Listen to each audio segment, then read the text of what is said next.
Hello and welcome back to Amy Being Mum. I'm Amy and today I'm going to be sharing with you 10 ways to save money on your groceries.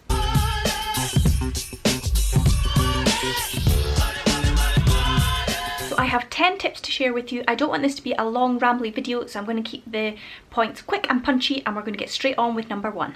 Okay, so number one is something I speak about a lot and it's meal planning. I know I rabbit on about meal planning all the time, but it really does save you money. If you go into the shop to buy your groceries and you don't have an idea of what you're going to be cooking that week, you end up buying loads of things that you don't need.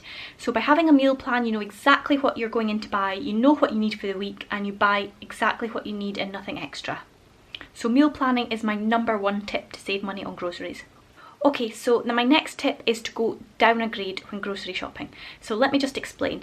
If you watch my grocery hauls, you'll notice that I buy a lot of the everyday value or basics ranges or whatever the supermarket calls it, the one you go to, but the very bottom range. And I understand that if you're used to buying brand name groceries, that going straight to the basics range is going to be a bit of a change for you and it maybe isn't going to be successful. So my advice is to just go down one grade. So I'm going to use as an example strawberry jam.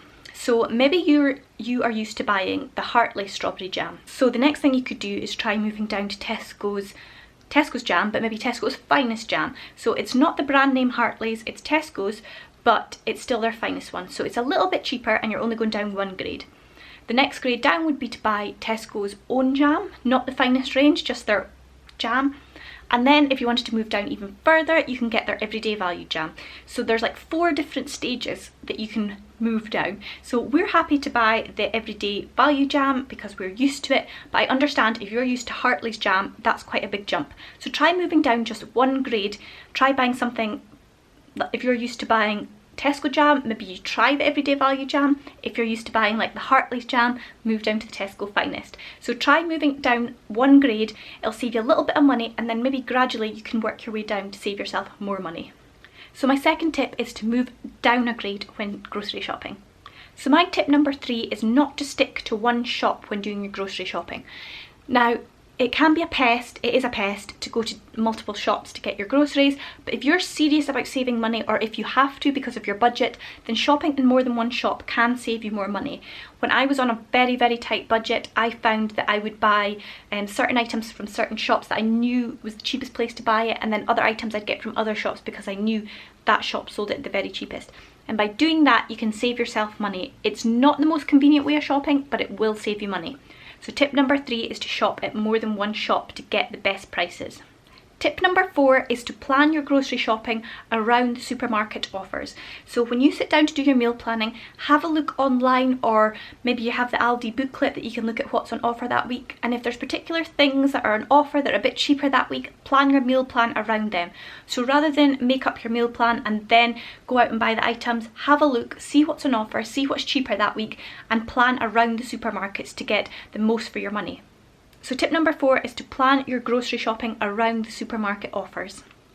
So tip number 5 might be a little bit controversial, I'm not sure, but my tip is to not let your kids graze. Now, what I mean by that is don't let them just help themselves and pick at things. Like, I'm not really strict, I wouldn't tell my children off for helping themselves to food or anything like that. But I try to encourage them not to just graze at food all day, because it's amazing how much just making a slice of toast here or a sandwich there can go through a loaf of bread, and that is what is going to use up your grocery budget. So I try and plan snacks for the kids, serve a snack up to them, or get them to prepare their own snack which we've planned, and that way they're not just eating into the grocery supplies for the week. My next tip is to prevent food waste in your grocery shopping. So I find that a lot of the time, if I buy fresh fruit and veg, by the end of the week I'm throwing stuff away, which is a total waste of money, and it means that I then have to buy it again for the following week. So I find that it really helps to buy frozen or canned fruit and veg, and then that way if I don't use it one week, then I've still got it for the next week, so it's saving me money and it saves you wasting food as well, which is always a good thing. So tip number 6 is save food waste by buying frozen or canned produce rather than fresh. Number 7 is quite a simple one, but it's to be aware of portion sizes. I don't know about you guys, but I am very guilty of piling my plate full of food, which is out with the recommended portion size, and I am trying to slim at the moment, and it's something that I'm quite aware of, the fact that I take much bigger portion sizes than I really need. So be aware of portion sizes as well as for the kids. I often give them much bigger portion sizes than they need and it goes to waste. So think about appropriate portion sizes, and then that way you're not going to be wasting food, and maybe you'll have enough for leftovers for a following night. So tip number 7 is to be aware of portion sizes. Tip number 8 is to adapt recipes. So don't be a stickler for the recipe. If it says you need a particular spice or a particular vegetable that you don't have to make a dish, then adapt. Use what you have instead of going out and buying more, and you can save yourself a little bit of money. Maybe you can use a spice that you have to make a few different dishes rather than buying 3 different spices for each dish, and it's just going to save yourself a little bit of money. So be adaptable and try making things with what you have, and you never know, it might even taste better. So tip number 8 is to adapt recipes according to what you have. So my tip number 9 is to prepare food ahead of time or buy pre-prepared food. Now obviously buying a bag of carrots is a lot cheaper than buying pre-chopped carrots, and so your instinct is to go with the cheaper option. But I find that when the time comes to prepare dinner, if you are in a rush or you just can't be bothered, it's so much easier just to nip down to the local shop and pick up a pizza and some oven chips or something. And it means that you're spending again on a meal rather than using what you've got. So if you buy pre-prepared veg, or you prepare the veg ahead yourself, or not necessarily veg, it could be meat or whatever you're using, if it's pre-prepared either by yourself or already from the supermarket, it means that you're not going to go out and spend again on the meal. So although it's a little bit more expensive to buy the pre-prepared food, you're saving in the long run because you're not going to end up going out and spending on a takeaway or a convenience food. If you can pre-prepare the food yourself, even better, because you're going to be saving even more money. But my tip number 9 is to pre-prepare food, or to buy pre-prepared food rather than ending up spending twice on a meal. So my tip number 10 is to learn to bake.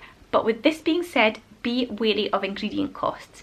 Now I love baking and I think I'm okay at it, so I find that I can save money by making my own pancakes rather than buying ones, or throwing together some cupcakes for the kids or some cookies or whatever. I can save money doing that.